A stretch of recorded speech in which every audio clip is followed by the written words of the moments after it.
പണ്ട് വിശുദ്ധ John Bosco ഒരു സ്വപ്നം കാണുകയുണ്ടായി.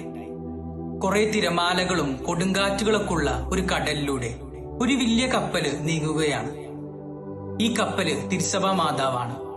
പെട്ടെന്ന് ഈ കപ്പലിനെ ആക്രമിക്കാനായിട്ട് വേറെ കുറെ കപ്പലുകൾ വരുന്നുണ്ട്. ഈ കപ്പലുകളൊക്കെ ശത്രുവിന്റെ കപ്പലുകളാണ്. ഈ കപ്പലുകളുടെ ഒക്കെ ലക്ഷ്യം തിരുസഭാ മാതാവാകുന്ന ഈ വലിയ കപ്പലിനെ വെള്ളത്തിലോട്ട് താഴ്ത്തണമെന്നാണ്. കുറച്ച് നീങ്ങി വലിയ രണ്ട് തൂണുകള് വിശുദ്ധ ജോൺ ബോസ്കോ കണ്ടു. ഒരു തൂണില് വിശുദ്ധ കുർബാനയും മറ്റേ തൂണില് ക്രിസ്ത്യാനികളുടെ സഹായമാകുന്ന കന്യകാ മാതാവിനെയാണ് വിശുദ്ധ ജോൺ ബോസ്കോ കണ്ടത്.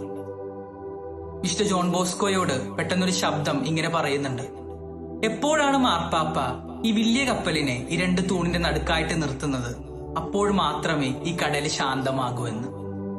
ഇതെല്ലാം കണ്ടിട്ട് ജോൺ ബോസ്കോ നിദ്രയിൽ നിന്നുണർന്ന് ഇങ്ങനെയാണ് പറഞ്ഞത്: വിശുദ്ധ കുർബാനയോടും പരിശുദ്ധ കന്യകാമാതാവിനോടുമുള്ള ഭക്തി മാത്രമേ തിരുസഭയ്ക്ക് ശക്തിയും സംരക്ഷണവും നൽകൂ.